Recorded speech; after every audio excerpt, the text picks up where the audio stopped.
Right, well, good afternoon, everyone. Thank you very much for being here today. It is my pleasure to introduce Secretary of Defense Lloyd Austin III and Chairman of the Joint Chiefs of Staff, General C.Q. Brown, Jr.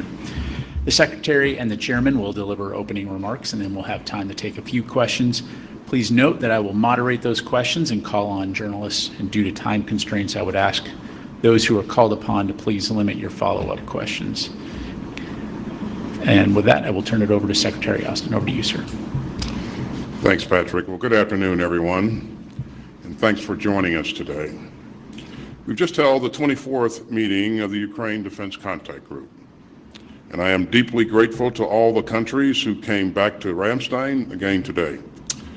It was great to see Minister Umerov again after our recent meeting at the Pentagon. He is a valued partner and a friend.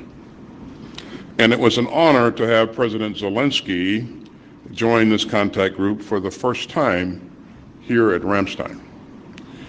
The whole contact group heard his passionate call for more security assistance for Ukraine. And I share President Zelensky's outrage over Putin's most recent barrage of airstrikes, which have been some of the heaviest since Moscow's full-scale invasion in February 2022. Ukrainian forces still face perilous battlefield conditions, especially in Pokrovsk. But Ukraine's troops continue to fight with skill, courage, and daring. And that's why we're meeting at such a dynamic moment on the battlefield. Ukrainian forces have advanced into Russia's Kursk region since early August. And for 2.5 years, Ukraine has more than held its own against the largest military in Europe. And above all, the credit for that goes to Ukraine's brave troops. But I'm also deeply grateful to the allies and partners who have given Ukraine's forces the tools to defend themselves and their country. Some 50 nations of goodwill were back at Ramstein today, and they continue to rush urgently needed capabilities to Ukraine, including air defense, armor, artillery ammunition, and most recently, F-16 fighters. This coalition has committed more than $106 billion in security assistance to Ukraine since February 2022. And our friends continue to dig deep. As a percentage of GDP, a dozen of our allies actually contribute more to Ukraine's self-defense than the United States. And we continue to see impressive new security assistance commitments. Just look at Denmark's announcement of some $115 million in near-term and long-term support for Ukraine. Importantly, that includes procuring new military equipment through Ukrainian defense industries. And Norway is transferring defense tech through Norwegian industry to support 155 millimeter shell production in Ukraine. That will further boost Ukraine's ability to produce modern artillery ammunition at home. And the United States remains proud to do our part. Since this contact group convened in June, the United States has committed more than $4 billion in new security assistance for Ukraine. And we will continue to focus on Ukraine's priority capability needs. So we're providing armored vehicles and fires to support Ukrainian troops on the front lines. And our security assistance includes air defense systems to protect Ukrainian civilians and ward off Russian attacks against Ukraine's power grid. But the Kremlin continues to put Ukraine's cities in the crosshairs. And I'm grateful to all the allies and partners who have done so much to help meet Ukraine's dire need for air defense. And as Ukraine heads into its third winter of war, the United States will continue to stand up and lead. So I'm pleased to announce that President Biden has authorized a new security assistance package for Ukraine worth $250 million. That will provide Ukraine with additional air defense, armored vehicles, anti-tank weapons, and munitions for rocket systems and artillery.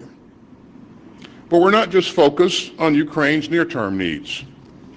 We're also working with allies and partners to help Ukraine forge its long-term security.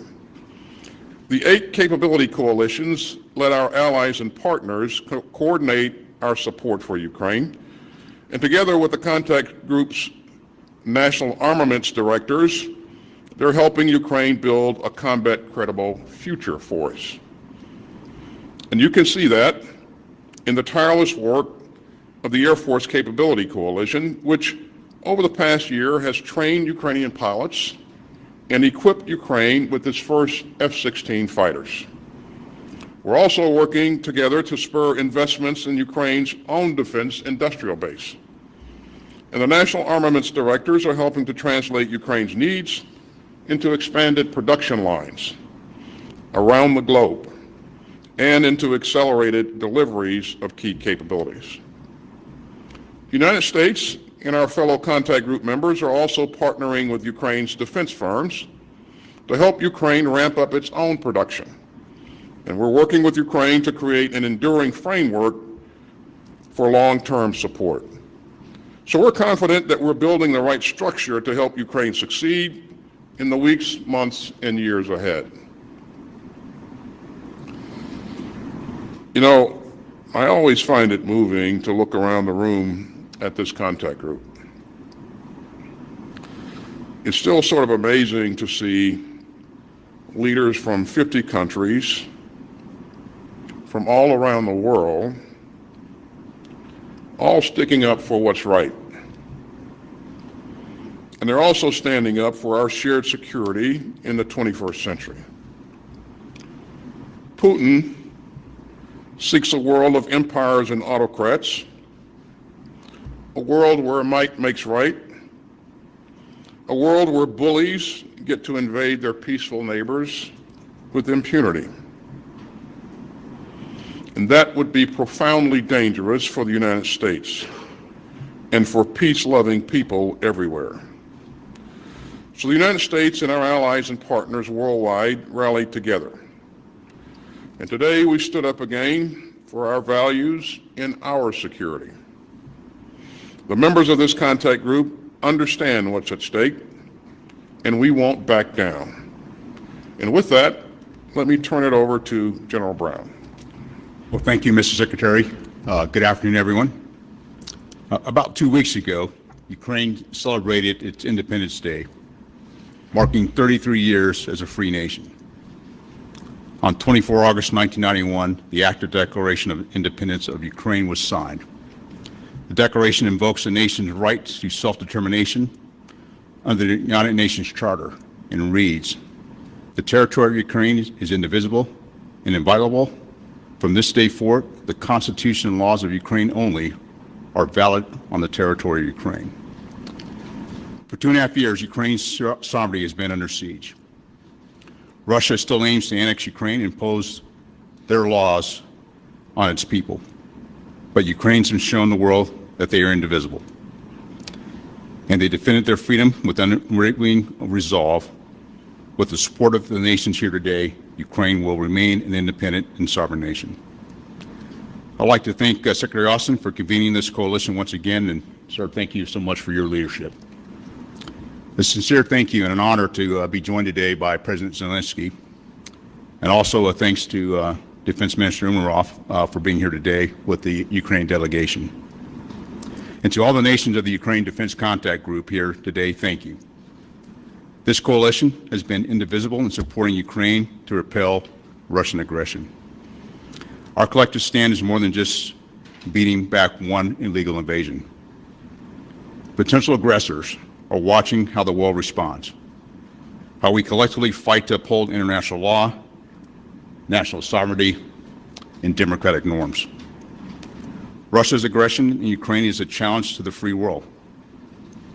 The principles we are defending, the right to self-determination, the sanctity of national borders, and the rule of law are the very foundations of global peace and stability. If these principles are compromised in Ukraine, that precedent can encourage similar acts of aggression elsewhere. undermining the national order we worked so hard to build. That's why our support for Ukraine is not just about helping one nation. It's about safeguarding the principles that bind us together as a global community. And this coalition has shown that collective commitment to common principles can translate into significant battlefield success.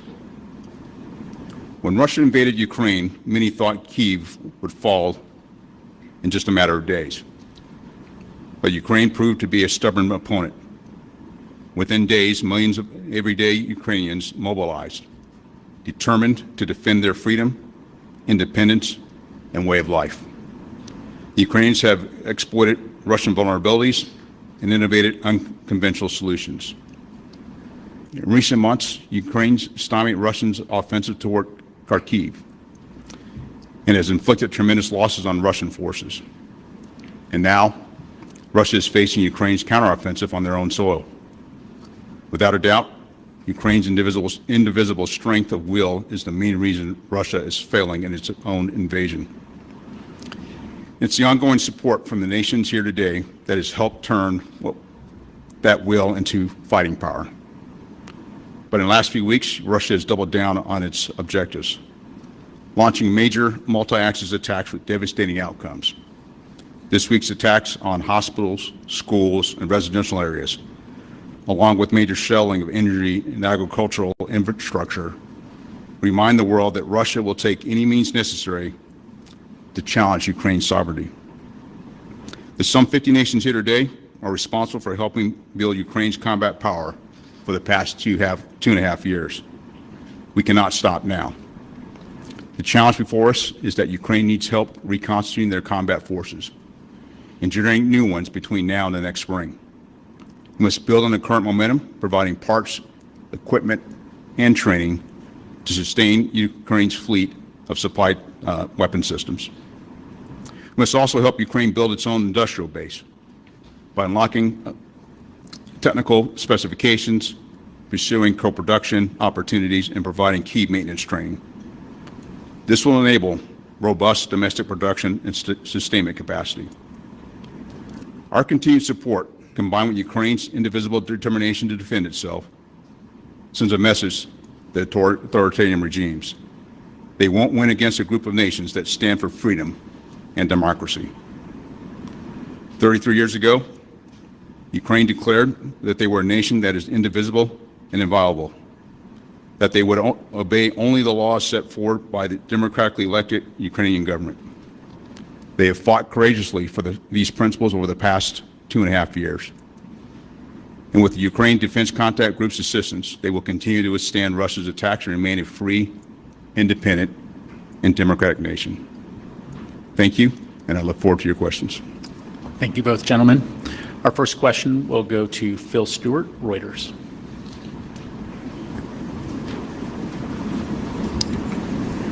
Thank you. Two questions, one for each of you. General Brown, in your military opinion, do you believe Ukraine's loss of Pokrovsk would deal Kyiv a serious blow? How high are the stakes here? And are you concerned that Kyiv might not be able to defend Pokrovsk without drawing forces from Kursk? And for Secretary Austin, did President Zelensky offer more detail on his plan for victory that he says he'll be presenting to the United States later this month? And as a former U.S. general, do you believe that either side could definitively win the war on the battlefield in the next few months? Thank you. Well, thanks, Phil, for the question. I think the key thing I would highlight is what Ukraine's been able to do to defend its territory over the course of the past 2.5 years shows their distinct will to fight. And when you look at Pokrovsk, it's an area that you can see that the Russians have made one of their main efforts. But we're going to work very closely with the Ukrainians to help defend that area, as well as all parts of their terrain as well. The key part here is that we want to make sure that they protect that so it doesn't impact one of the objectives they had was to defend the north and east, to defend their industrial areas. And so it's an important aspect for the nation. It's also an important aspect of protecting that area to continue to allow them to generate combat power, not just there in that Donbass region, but really across the entire front. Hey, Phil, could you repeat your question, please? The second. Absolutely. One second. Did President Zelensky offer more detail on his plan for victory that he says he'll be presenting in the United States later this month? And, as a former U.S. general, do you believe that either side could, definitively declare victory on the battlefield in the next few months while the Biden administration still has time in office? Thank you. Well, thanks, Phil. I did get a chance to spend some quality time with President Zelensky, and you'll recall that President Zelensky outlined his goals and objectives during his opening comments, and I would point you to that if you have questions about specific objectives. But in terms of the plan for victory, Phil, we didn't discuss that. We talked about a number of things, but that specific piece we didn't discuss, and President Zelensky is going to present that to President Biden and other leaders, at the first opportunity. In terms of whether or not victory is achievable, again, I think this war could end very quickly if Mr. Putin decided to pull his forces out of the places that he's occupied in Ukraine. I mean, this was started by Putin. It could end. Putin could end it very quickly if he just made the simple and right decision to undo what he's done. In terms of absolute victory, it really depends on how you define that. Ukraine is focused on defending its sovereign territory. We're going to continue to do everything we can to help them do that. What Russia's goals and objectives are, I couldn't speak to that specifically, and victory would be defined by goals and objectives. But we know from the very beginning that he's wanted to annex Ukraine because he doesn't believe that Ukraine is a bona fide country. I think eventually this conflict will be decided at a resolved at a negotiation table.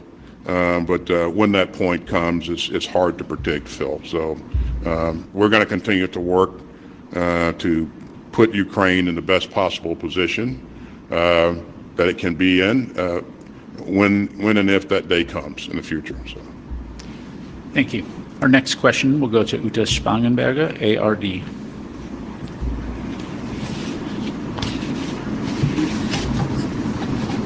Mr. Secretary of Defense, hello. Ukraine is demanding permission from the United States to attack targets in deep Russia with long-range weapons. What is your opinion on that? What is my opinion on long-range weapons? Udo, what I have been focused on throughout is trying to help Ukraine be successful in this tactical fight, in this operational struggle to make sure that it can defend its sovereign territory. And there's a number of ways to accomplish that. We said all along, Uta, there's no one capability that will in and of itself be decisive in this campaign. We had this discussion about tanks. We had this discussion about other capabilities. And each time we point out that it's not just one thing, it's the combination of capabilities and how you integrate those capabilities to achieve objectives.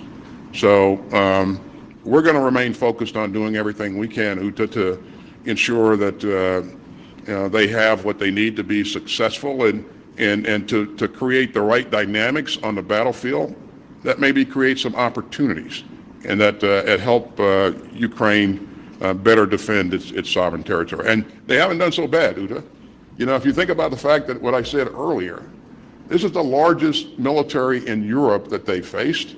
And when this conflict started, Ukraine didn't have much of a military, much of an army to speak of. But they built capability over time, and they've been able to do that with the tremendous security assistance that allies and partners have provided them throughout. So I don't believe that one specific capability is going to be decisive.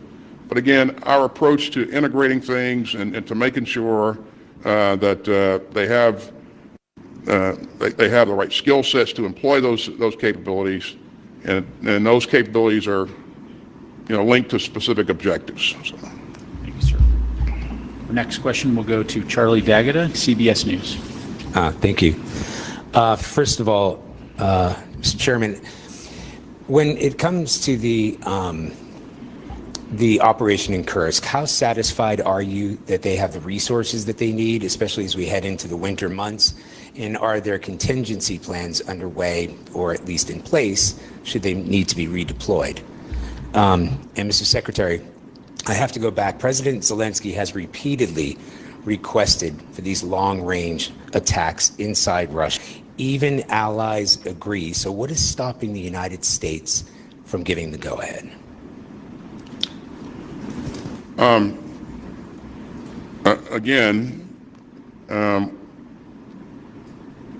I don't believe what is stopping the United States. I don't believe one specific capability will be decisive, and I stand by that comment. I think Ukraine has a pretty significant capability of its own to address targets that are well beyond the range of ATACMS or even Storm Shadow, for that matter. And as we look at the battlefield currently, we know that the Russians have actually moved their aircraft that are using the glide bombers beyond the range of ATACMS. So this is an interesting argument, but again, I think for the foreseeable future, we're going to make sure that we remain focused on helping them do those things that are enable them to be effective in defending their sovereign territory. Chairman. Mr. President, excuse me, Mr. Secretary, President Zelensky and others have said that there are other strategic targets inside Russia within range that could be effectively taken out with these long-range weapons. There are a lot of targets in Russia, big country, obviously, and there's a lot of capability that Ukraine has in terms of UAVs and other things to address those targets.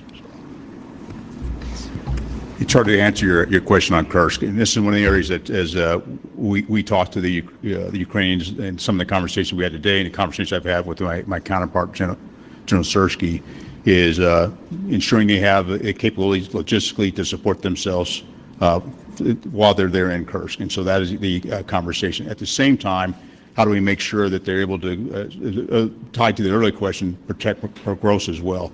And so it's how they balance out that capability, and in addition to that, continue the force generation that's required to ensure they have the force, not only through the winter, but after they get through the winter as well. And so these are the conversations we're going to have with them, and very positive conversations with the Ukrainian delegation that was here today.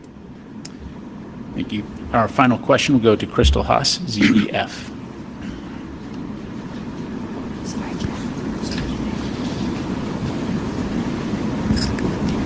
Mr. Secretary, soon there will be elections in the United States. If Donald Trump wins, would this affect the help for the Ukraine? And to the chairman, the question, do you think that it's possible for the Ukrainian forces, military scene, to conquer back the landscapes they lost?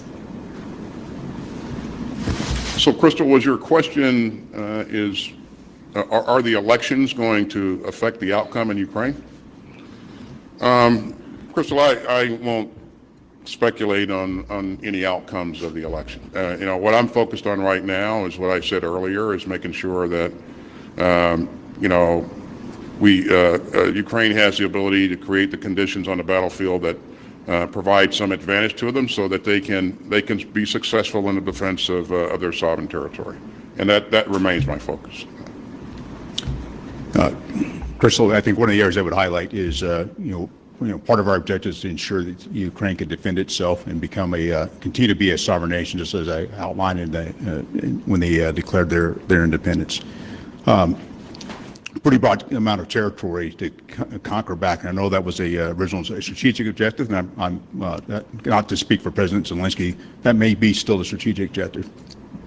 The key point is how we operate and support them here in the near term allow them to continue to defend themselves and to be successful in the operations that are being executed right now. Thanks. Secretary Austin, General Brown, thank you very much, gentlemen. Ladies and gentlemen, that concludes our press briefing for today. Thank you again for joining us.